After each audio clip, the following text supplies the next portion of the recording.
Hello everyone, welcome to my channel Code and Cloud with Coaching.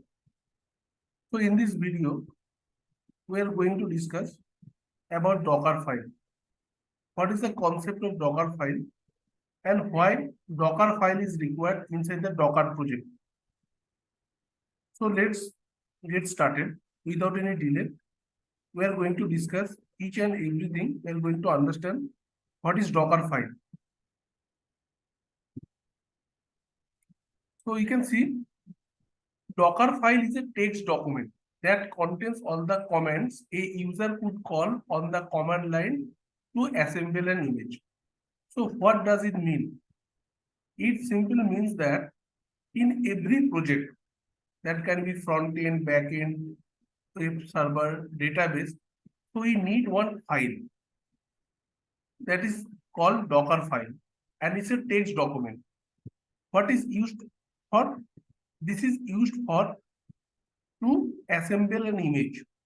So once our Docker file is created, and it should be placed inside the root folder. And with the help of Docker build, user can create an automated build that executes several command line instructions. So once Docker file is created, with the help of Docker build, we can create the automated build process over there. And it's essentially a lightweight, standalone, and executable package that contains all the necessary codes. So dockerFile is very lightweight and standalone, and it has content executable package that contains all the necessary code.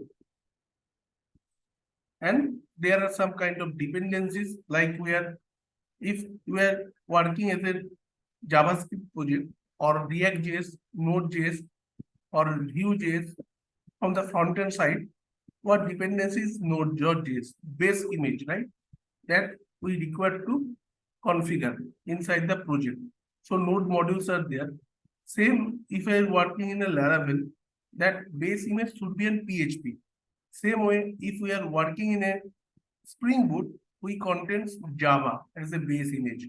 So all the dependencies that contains inside the Docker file. And first concept is base image.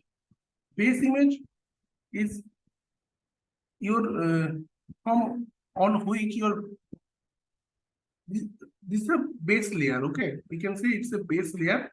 On top, everything will be built. The base image contains the operating system. So in that base image, what will contain? It contains operating system and a minimal set of package and libraries for running your application. So first command is that from, and from keyword is used to define the base image. And with the base image, we can run that other dependencies we can control, and then we can run the application. You can choose, there are various range of base images like Ubuntu, Alpine, Nginx, Node, Python, every packages, every project, there are one base image. Like first comment we are write inside the Docker file, that is from, and like Ubuntu version or .latest. So latest version will be installed, downloaded, and installed and configured. Next is install dependencies. So we can use commands in the Docker file to install an additional software or additional requirement dependencies are required that we can use with the help of install dependencies, like add keyword. So this coming under run. So run keyword is used to add layers to the base image.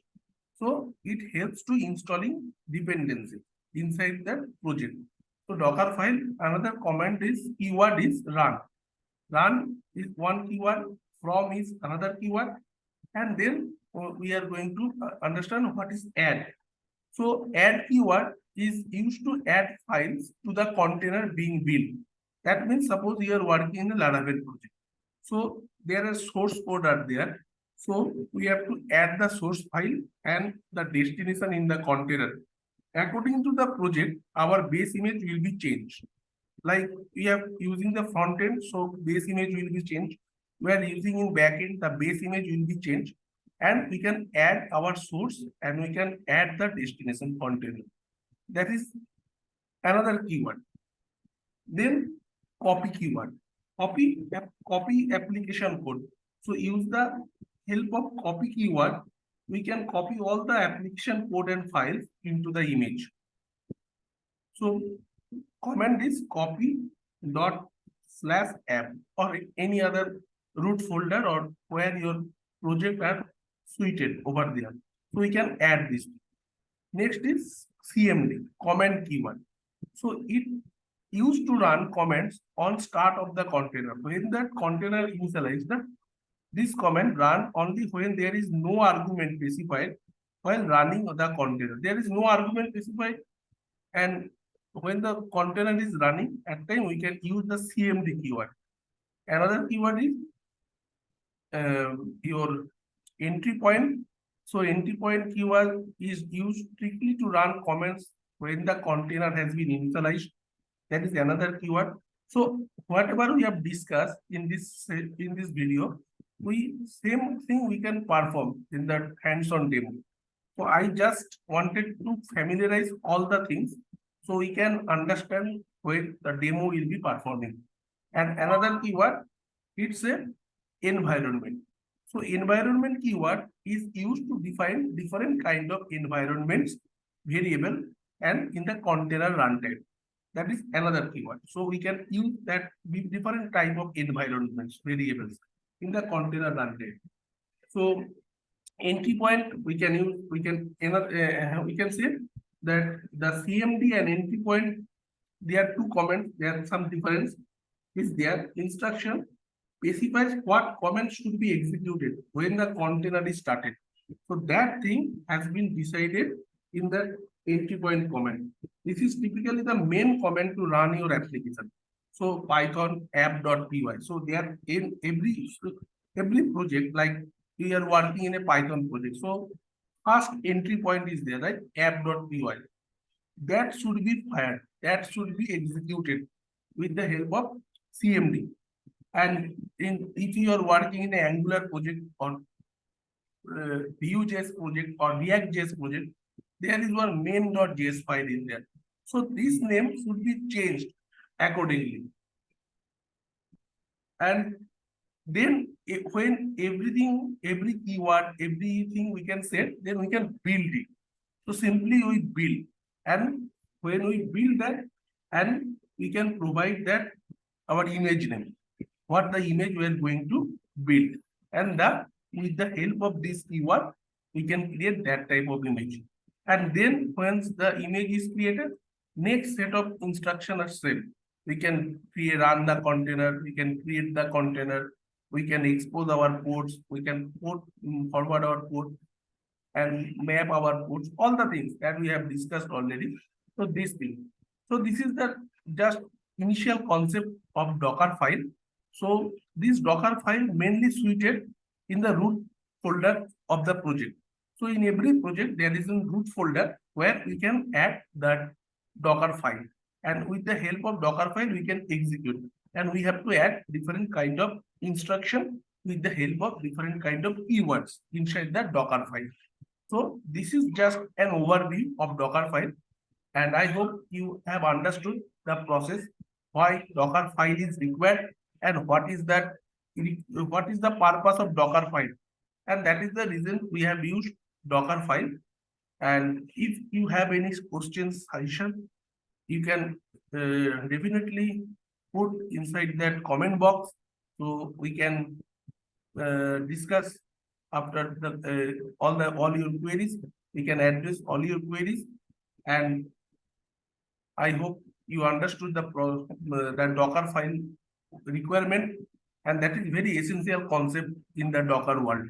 So we just have to understand, we have just finished the concept of dockerFile, and the next video we are going to perform one hands-on where we can see how the Docker will be this Docker file will be initialized and Docker file will be worked over there. So that is the comment. So this Docker file, we can say it's a wrapper. Inside the wrapper, we can use this type of keyword. We can add the keyword and then we can perform some set of instruction over there. So it's build an image based on the Docker file. Whatever we have written inside the Docker file, that should be built out. And we can tag that latest version or versioning with your image name. So Docker file are a fundamental part of the Docker build process. It's a very useful and it's useful and fundamental part in the build process. It's enable the creation of reproducible and portable Docker image. So it's basically used for reusability purpose, and it's very lightweight, very portable and executable thing that we can easily share. We can easily share and deploy across different environment and system. So there is no needs on conflicts like I am using that environment, this environment. So Docker will take care and manage all the things. So it's shareable. We can share and we can deploy across different environments and systems. So I hope we have finished that concept of dockerFile. So next video, we are going to perform an action of how dockerFile is performing inside the Docker projects, inside the projects. Thank you very much. And stay tuned, update with my channels. Thank you. Bye. Take care.